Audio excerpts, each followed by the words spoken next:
오늘 아침을 여는 말씀은 예레미야 35장 13절 말씀입니다. 만군의 여호와 이스라엘의 하나님께서 이와 같이 말씀하시느니라. 너는 가서 유다 사람들과 예루살렘 주민에게 이르기를 너희가 내 말을 들으며 교훈을 받지 아니하겠느냐. 여호와의 말씀이니라. 아멘. 예레미야 35장은 레갑 자손의 이야기를 전해주고 있습니다. 말씀을 통해 우리가 어떻게 해야 하나님의 말씀에 순종하며 살아갈 수 있는지 살펴보도록 하겠습니다.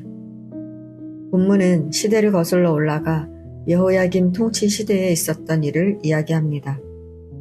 2절을 보시면 하나님께서 예레미야에게 레갑 사람들을 여호와의 집 한 방으로 데려다가 포도주를 마시게 하라고 말씀하십니다. 예레미야는 하나님의 말씀대로 레갑 사람들을 모두 데리고 성전 고관들의 방 곁에 있는 방에 데려갔습니다. 그리고 그들 앞에 포도주를 차려놓고 마시라고 했습니다. 레갑 사람들은 어떻게 했을까요? 그들은 우리는 포도주를 마시지 아니하겠노라 라고 말했습니다. 왜 그랬을까요? 왜냐하면 그들의 선조 요나답이 포도주를 마시지 말고 집도 짓지 말며 땅과 포도원을 소유하지 말고 장막에서 살라고 명령했기 때문입니다. 성도 여러분, 레갑 사람이 누구입니까? 열왕기하 10장에 보면 레갑 사람들은 북이스라엘 아하방을 폐위시킨 예후의 혁명에 참여했던 레갑의 아들 요나답, 곧 여호나답의 후예입니다. 레갑 사람들은 예후 시대부터 여호야김 시대에 이르기까지 200년이 넘도록 선조 요나답의 명령을 지켜왔습니다. 그들은 포도주를 마시지 않았을 뿐만 아니라 집이나 땅을 소유하지 않고 장막에서 살아왔습니다. 지금 그들이 예루살렘에 들어와 있는 것도 바벨론의 침공을 피하기 위해서였습니다. 이 얼마나 놀라운 일입니까? 시대가 바뀌었고 환경이 바뀌었습니다. 삶의 방식도 얼마든지 바꿀 수 있습니다. 그러나 레갑 사람들은 선조의 명령을 잊지 않았습니다. 오랜 시간이 흘렀음에도 그들은 선조의 가르침을 붙들고 살아갔습니다. 그런데 유다 백성은 어떻습니까? 15절을 보십시오. 내가 내 종 모든 선지자를 너희에게 보내고 끊임없이 보내며 이르기를 너희는 이제 각기 악한 길에서 돌이켜 행위를 고치고 다른 신을 따라 그를 섬기지 말라. 그리하면 너희는 내가 너희와 너희 선조에게 준 이 땅에 살리라 하여도 너희가 귀를 기울이지 아니하며 내게 순종하지 아니하였느니라. 하나님은 선지자를 끊임없이 보내며 악한 길에서 떠나라고 다른 신을 섬기지 말라고 말씀하셨습니다. 그런데 유다 백성은 하나님의 말씀을 듣지 않았습니다.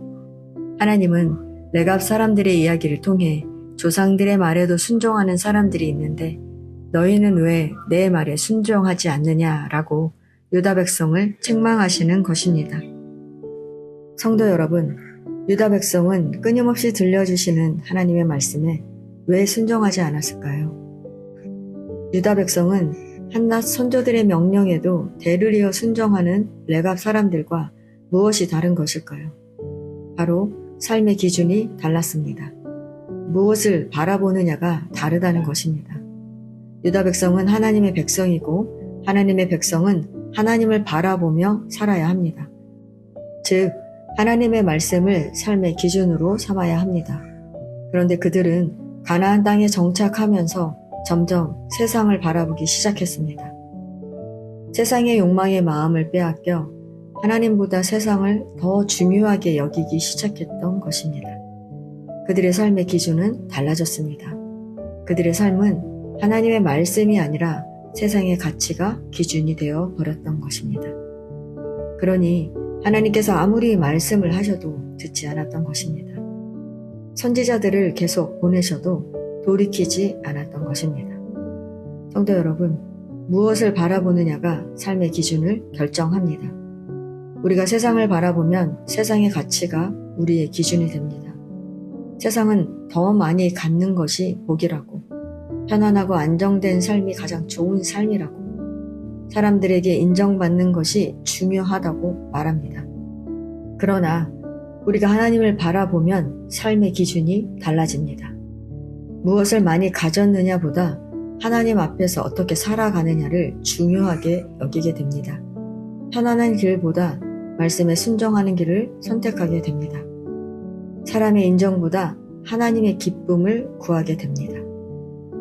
성도 여러분, 우리는 하나님의 백성입니다. 하나님의 백성인 우리는 세상에 살아가지만 세상에 속한 사람이 아닙니다. 우리의 기준은 세상의 성공이나 편안함이나 소유가 아니라 하나님의 말씀이어야 합니다. 선조의 명령에도 그토록 신실하게 순종했던 레갑 사람들을 생각한다면 하나님의 백성인 우리는 얼마나 더 하나님의 말씀을 귀하게 여기고 순종해야 하겠습니까? 이 시간 우리의 삶을 돌아보시기 바랍니다. 무엇이 나의 생각을 결정하고 있습니까? 무엇이 나의 선택을 결정하고 있습니까? 세상의 가치입니까? 아니면 하나님의 말씀입니까? 우리는 하나님의 말씀을 삶의 기준으로 삼아야 합니다. 우리의 시선을 하나님께 고정하고 우리의 발걸음을 말씀에 맞추며 살아가는 저와 여러분 되시기를 축원합니다.